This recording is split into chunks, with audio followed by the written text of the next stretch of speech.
Você já parou para pensar que a sua empresa pode estar pagando impostos a mais? O nosso sistema tributário é bem complexo e é comum as empresas pagarem mais do que o devido. Saiba que é possível recuperar os valores dos últimos 5 anos e reforçar o seu caixa. A Fortus Tax é especialista no assunto e já ajudou muitas empresas nos seus 18 anos de atuação. E o mais importante, você só paga pelo serviço depois que o dinheiro estiver na sua conta. Fortus Tax. Pagar o justo é o nosso forte.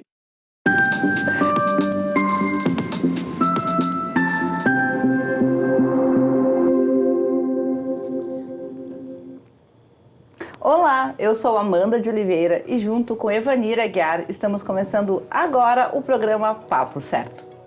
De segunda a sexta, às 8h30 da noite, vocês já sabem, estamos aqui e falamos sobre diversas áreas do direito, política, empreendedorismo, economia, finanças e saúde. E o nosso papo de hoje é família e o tema é Direitos da Criança e do Adolescente no Processo de Família conforme o ECA. O nosso convidado de hoje é o Dr. Oswaldir Daniel da Cunha Nunes, Dr. Nunes, advogado, jubilado, co-escritor do ECA, Estatuto da Criança e Adolescente, ex-procurador de fundações do Estado do Rio Grande do Sul, especialista em Direito de Família e Processo Civil. Muito obrigado pela sua presença aqui no programa. Eu agradeço pelo convite. Seja muito bem-vindo, Dr. Nunes. Obrigado. Muito bem-vindo. E você aí que nos assiste, venha participar do Papo Certo, nos enviando a sua pergunta ou comentário através do nosso WhatsApp, que aparece aí na tela. E um rápido intervalo, já voltamos.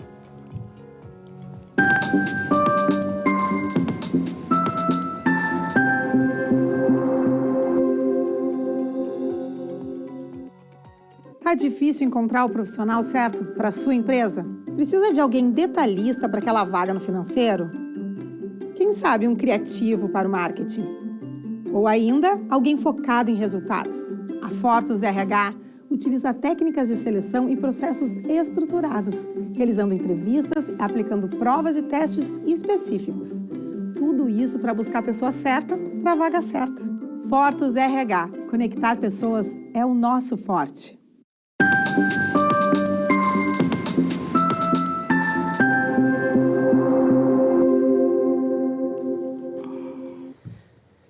Estamos de volta e não se esqueçam que o programa também está sendo transmitido simultaneamente pelo YouTube e Facebook e vocês podem assistir e compartilhar através destas plataformas. Dr. Nunes, para começar o nosso Papo Certo de hoje, qual a contribuição do ECA, o Estatuto da Criança e do Adolescente, nos processos judiciais? O Estatuto da Criança e do Adolescente veio corrigir as anomalias e irregularidades do Código de Menores, que toda situação que um adolescente cometia um crime era só considerado ato irregular. Depois, sob a égide do novo estatuto, ele é abrangente, ele estuda o adolescente, a sua família, no aspecto sociológico, psicológico, psiquiátrico, e tem como primazia atender o adolescente no seu ponto máximo, em todas as circunstâncias.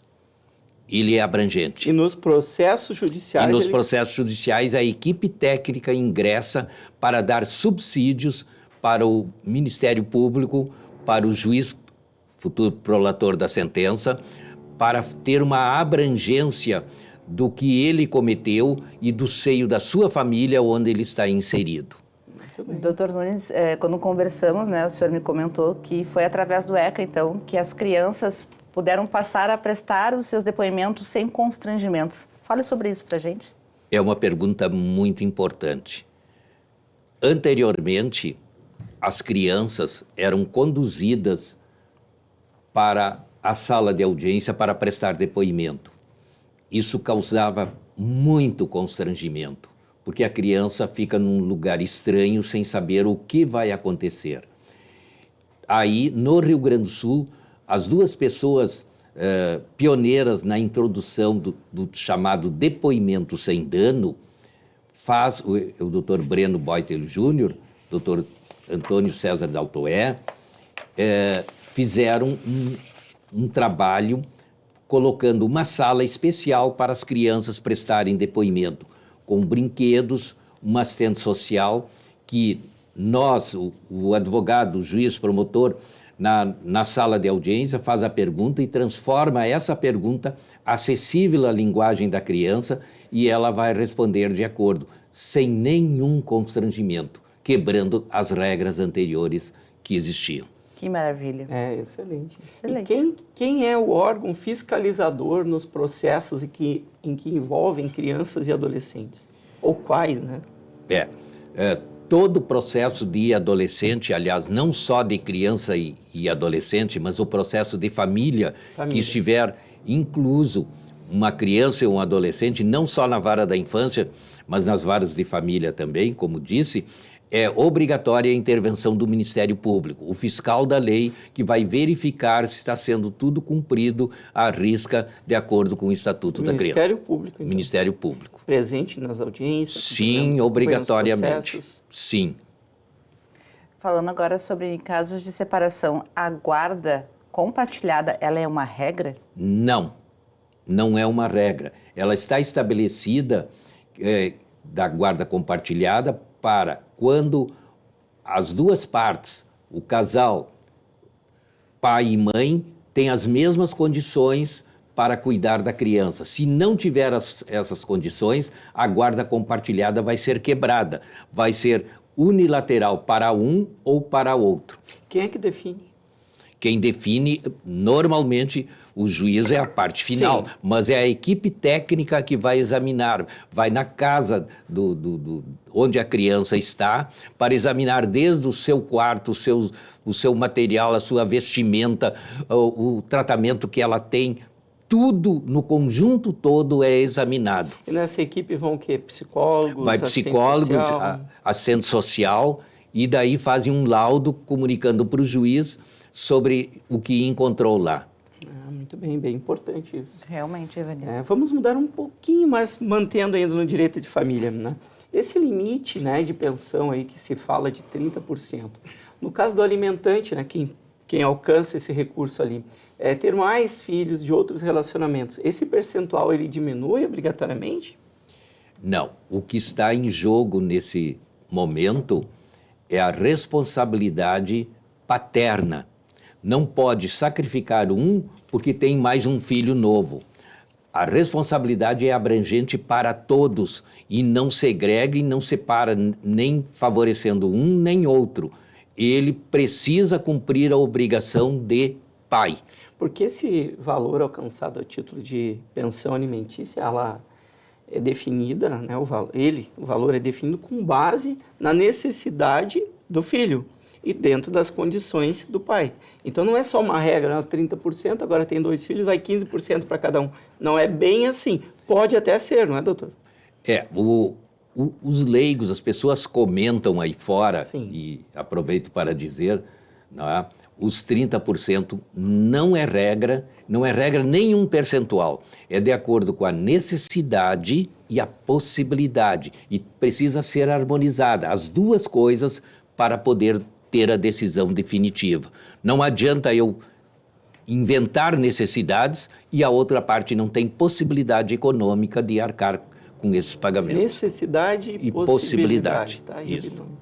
Essa pergunta que eu vou lhe fazer agora, doutor Nunes, eu achei ela muito interessante e é a primeira vez que passa aqui pelo programa. Em caso de acidente ou doença do guardião da criança, é necessário alterar o regime da guarda durante o período de recuperação? Quais são, então, as obrigações do outro genitor durante este período? A pergunta é muito importante. E o acidente qualquer que seja, ou doença, primeiro tem que verificar se é um tempo limitado. Se é um tempo limitado, não há razão para alterar, porque a pessoa está consciente e cumprindo com as obrigações. Agora, se isso for definitivo, aí é óbvio que pode alterar a guarda, mas isso precisa ser examinado judicialmente. Não é a vontade da pessoa, é a necessidade, sempre prevendo o caminho, o objetivo como a criança, não é? Sim. Atendendo os interesses personalíssimos da criança e não do guardião. Pode ser que nem vá para a guarda do outro genitor, se aquele genitor ele não tem direitos, né, ou convívio, enfim, porque depende da situação. E quem é que vai intervir neste caso junto à justiça? Qualquer pessoa que estiver vendo uma dificuldade, digamos, seja um responsável pela criança e esse responsável adoeceu, enfim, e a criança ficou sozinha. Quem que pode acionar e de que forma faz isso? Qualquer familiar pode tomar a frente e resolver esse problema. Ou procura diretamente já o Ministério Público, ou a Defensoria, se tiver advogado particular, aí vai encaminhar esse pedido relatando os novos fatos para a providência. Muito esclarecedor. E a alteração da guarda, ela pode ser solicitada em qualquer faixa etária? Até que faixa etária, em primeiro lugar? A faixa etária até os 18 anos. 18 anos. Depois aquele jovem adulto se... Ela pode ser alterada por qualquer motivo, não é? E desde que sempre preservando o interesse da criança. Ela altera por fato novo, mas se não tiver esse motivo, não altera. E outro aspecto, a guarda, eu vou voltar um pontinho aqui, o termo de guarda é um compromisso que a pessoa, o guardião, presta compromisso em juízo de cuidar da criança e do adolescente. Para ser alterada, precisa sair um novo termo de guarda que comprova para quem foi transmitida essa responsabilidade. Eu costumo dizer que, havendo bom senso e entendimento entre os genitores, tudo isso fica dispensado, né, doutor? É verdade. Bom senso e entendimento principalmente de que o interesse que está em jogo ali não é o interesse de um pai, da mãe, enfim, dos pais, mas sim da criança. Aí estaria tudo dispensado. O jovem pode, hipoteticamente, com 12, 13 anos, quando já tem mais noção do que quer da vida, decidir e fazer ou tomar uma iniciativa de dizer, não quero mais morar com meu pai ou com a minha mãe e quero mudar. Ele pode fazer esse pedido, o jovem? Pode fazer. O Ministério Público vai representá-lo? Pode fazer. E nosso ordenamento jurídico já aconteceu, e nós temos notícias disso, da criança até bater no foro e no Ministério Público pedindo socorro. Então... Acontece de tudo mesmo, né? E agora uma pergunta que ela é bem polêmica e eu achei muito interessante. No caso da mãe que gosta de sair, beber, se divertir e fica postando esse tipo de coisa, né, nas redes sociais, como que ela fica em relação aos processos? Ela é mal vista? Ela pode chegar a perder a guarda do filho por causa dessas fotos, destes comportamentos? O comportamento da mãe ou do pai, seja quem for, ele sempre tem que ser regrado, obedecer determinadas normas de comportamento que não atentem prejudicar o seu filho ou a sua filha. Mas isso não é regra. A pessoa tem direito de ir e vir e viver a sua vida. O lazer é necessário para qualquer pessoa, principalmente se for social, familiar. Não é motivo de imputar qualquer culpabilidade. Muito bem. Agora, outra pergunta bem polêmica, Amanda. Quando o genitor e os avós não conseguem cumprir com a pensão alimentícia e não possuem renda suficiente, ainda assim é possível cobrar? Sempre é possível cobrar. E nós sabemos, até bem pouco a gente estava conversando sobre isso, hoje nós temos dentro do processo de execução de sentença as chamadas ferramentas de execução. E a gente busca essas ferramentas que muitas vezes a pessoa esconde os seus bens e esse processo o Poder Judiciário pode localizar em qualquer parte, até com pessoas estranhas, os chamados até laranjas, que estão com os bens para não cumprir a obrigação. Mas e se não tem mesmo? Se não tem mesmo, aí vai recorrer ou vai para um abrigo, poderá a criança ir para um abrigo, sim, aí é a instituição pública que vai cuidar dessa criança, ela não vai ficar abandonada. E o abandono, daí o juiz vai examinar a situação, se é realmente estado de abandono ou não, ou os pais estão negligenciando a sua obrigação. Bom, pessoal, nós chegamos no final do nosso primeiro bloco, então no próximo vamos falar um pouco mais sobre direito de família com o Dr. Nunes. Fique com a gente que já voltamos.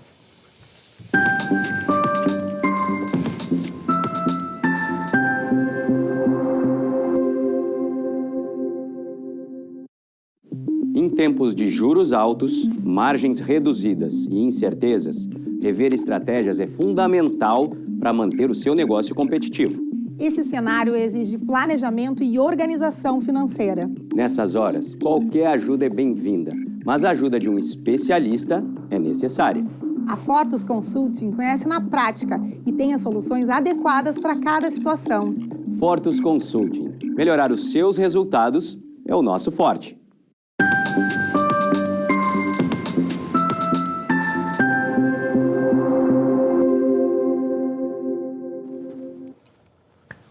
Foi bem rapidinho, né?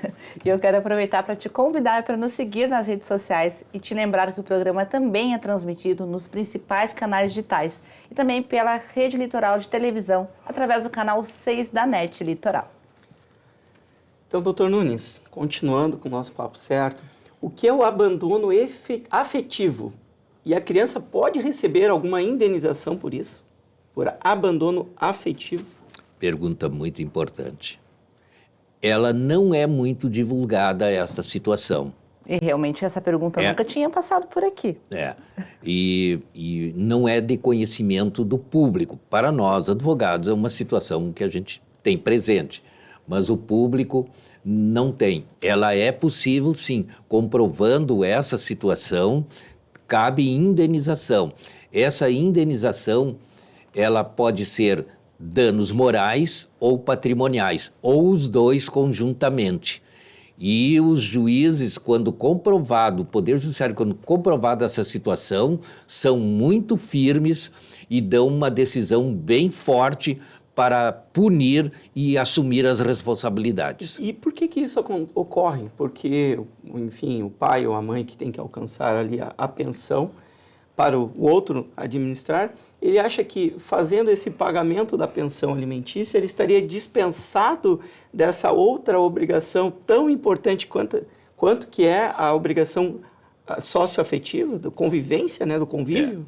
O Estatuto da Criança, quando foi criado, ele se baseou nas regras constitucionais, que é a abrangência do lazer, saúde, carinho, todos os pontos essenciais para o desenvolvimento físico e mental de uma criança. Então, a concorrência de todos esses pontos prejudicam a criança na sua vida inicial, não é? E isso tem uma parte da idade que ela é inexorável. Se for prejudicada nesse ponto, ela não volta mais. Sim. Então, é por essa razão que essa indenização o Poder Judiciário aplica fortemente para responsabilizar o guardião, os pais, os genitores dessa criança. Ainda falando sobre os cuidados, doutor, em processo que envolva direitos fundamentais da criança ou adolescente, como vaga na escola, medicamentos, atendimento hospitalar, entre outros, e o pedido seja julgado como improcedente, o que deve ser feito? Bom, o pedido tem que saber o nascedouro desse pedido. Se ele foi feito pela Defensoria Pública, via de regra, a Defensoria procura trazer todos os elementos essenciais à propositura da ação.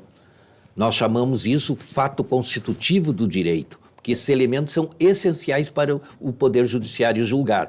Agora, se não traz os elementos essenciais, laudos, documentos, informações, testemunhas, não há como julgar. Sim.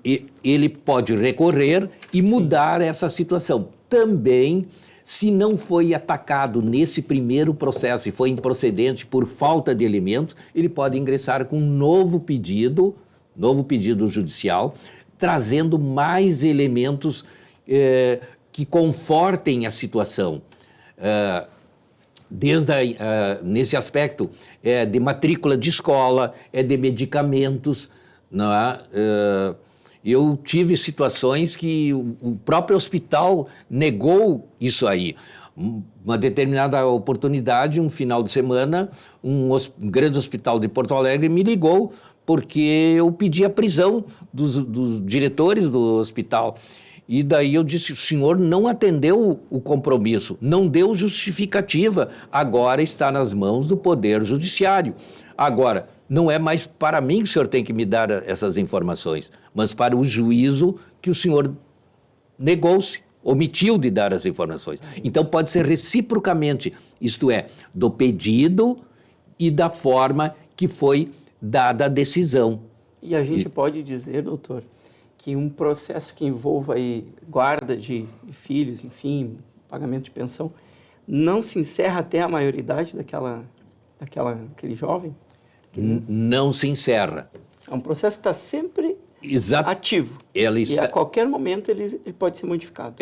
Ele vai, e inclusive hoje é extensivo para o filho que está fazendo faculdade, Sim. que está comprovando uma vida, ela permanece essa decisão do pagamento de pensão alimentícia. Além do mais, é óbvio que se o filho está correspondendo, mesmo o pai não vivendo, não tendo a guarda dele e compreendendo, por certo, ele vai continuar contribuindo com a pensão alimentícia, Sim, claro. dando condições para ele prosseguir na vida adulta daí. E por que os processos que envolvem crianças e adolescentes são considerados segredos de justiça obrigatoriamente? É o seguinte, todo processo que tiver competência de julgamento na vara da infância, nas varas de família, é justamente porque o processo hoje digital permite que qualquer pessoa ingresse nesse processo e vá olhar. Então, é colocado já no início do processo segredo de justiça, porque envolve por criança. Mesmo que ele tenha acesso, ele não pode divulgar, não pode não abre o processo. De qualquer forma, não abre. Não abre o processo.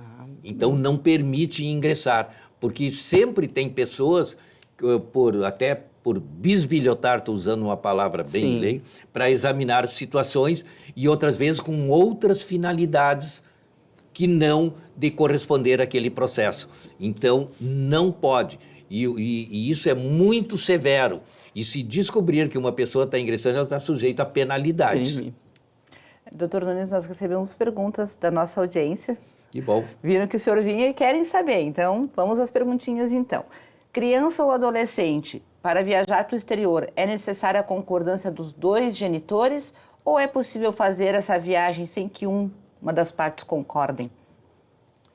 Para o exterior, é obrigatório a autorização expressa em formulários que tem nas varas da infância, nos aeroportos, o aeroporto de Porto Alegre tem isso, mas tem que ser assinado pelos dois. Caso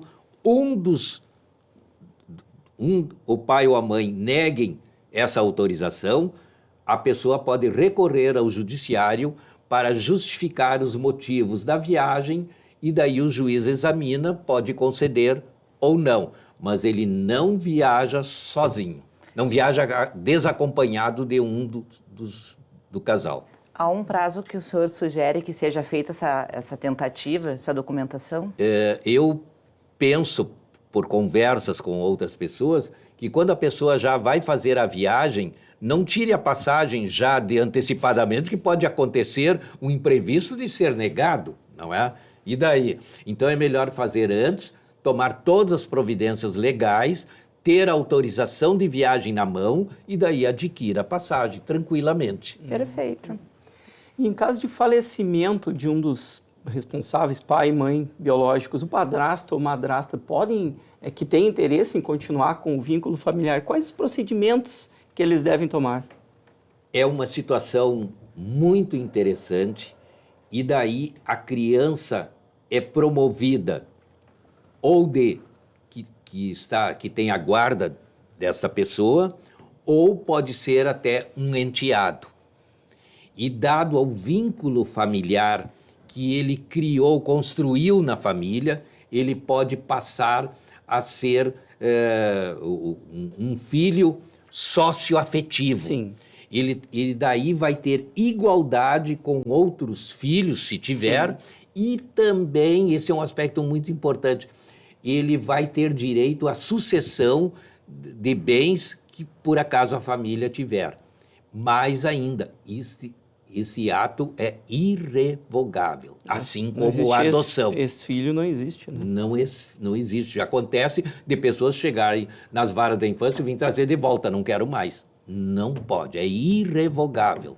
Assumiu esse compromisso, não é? Tem que cumprir. Quero continuar aqui, então, com as perguntas enviadas pelos nossos telespectadores. E são duas perguntas seguintes, Evaneira. Até vou te pedir licença para fazer as duas juntas, né? Para dar preferência para o pessoal aí que está participando do programa. O adolescente emancipado, ele pode fazer carteira de habilitação? É uma pergunta recorrente. A gente pensa o seguinte, ele foi emancipado, ele já é cidadão, ele tem N responsabilidades de adulto, não é? Sui juris, mas para a carteira de habilitação ele não pode, não é permitido. Teria que ter uma mudança no Código de Trânsito. Ele tem que ter 18 anos. A gurizada fica louca para dirigir. Só pode ter sido um adolescente que mandou essa pergunta para cá. Bom, continuando, a próxima pergunta. O adolescente emancipado pode contrair matrimônio? Se sim, a partir de qual idade? Ele pode constituir família, casar a partir dos 16 anos, desde que tenha autorização dos seus pais biológicos. E os pais autorizam e o juiz vai examinar as condições, pode conceder ou não conceder. Necessita, então, uma autorização judicial. Uma autorização. Mesmo emancipado? Sim, ele emancipado, vai examinar, não é? Sim. Porque pode ter, vamos supor que este jovem, né, não reúna condições de sanidade mental perfeita. Sim. Aí já é um ponto contraditório. Mas aí não estaria emancipado também. Ele estaria emancipado, mas não foi denunciado. Tem que haver a denúncia. Pode ter uma mudança entre mudança disso aí. um período e outro. Mas no caso, também já aconteceram casos nesse Brasil que a gente vê nos jornais que foram discutidas a possibilidade desse casamento ou não. Até bem pouco tempo a gente viu notícias de jornal. Mas a princípio, com uma autorização judicial, pode casar. Pode casar. Tendo autorização judicial. Mas e para a união estável, precisa de autorização dos pais também? Não. Aí nós estamos vivendo uma nova família, um novo casal. A união estável é decisão pessoal de homem e de mulher, ou do casal. Mesmo menor. Não, se ele está emancipado. Se ele está emancipado. Se ele está emancipado. Entendi. Uma coisa é o casamento, outra coisa é a emancipação. Muito bem. E uma última pergunta, nós temos um minutinho, doutor Nunes. E bom. Adolescente pode entrar em motel ou pernoitar em hotel, no caso aí, desacompanhado, obviamente, né, do responsável? Não pode entrar. É obrigatória a fiscalização dessas casas de não permitir o ingresso de adolescente nesses lugares. Não pode? Não pode. Mas num hotel com autorização? No hotel com autorização, pode. Tivemos casos, né, de maiores entrando com menores, e aí gerou problema e tal. Muitos casos dessa natureza. São fiscalizados esses motéis, principalmente? A obrigação é fiscalizar. Tá? A gente não vai dizer que eles não cumprem, né? Mas é obrigatória a fiscalização. Esse chega a ser mais um caso como aquele que o senhor comentou antes das viagens, né? Intercâmbios, então também precisa fazer uma documentação antecipada para poder, então, um adolescente pernoitar nas suas viagens. Interessantíssimo. Doutor Nunes, eu quero lhe agradecer muito pela sua presença aqui no programa. Queremos que volte. Eu que fico agradecido, embora muitas perguntas pudessem ser mais abrangentes. A gente fica incontido de querer ir mais além. Terá outra oportunidade. Voltarás. Eu agradeço também para quem nos assistiu até agora, né? E lembro que pode nos assistir também amanhã no Reprise às 7h30. Então amanhã às 20h30 estamos de volta com o Papo Empreendedor e estará conosco o empresário Antônio Gobi, CEO da Full Gauge. E você também é nosso convidado. Nos assistam.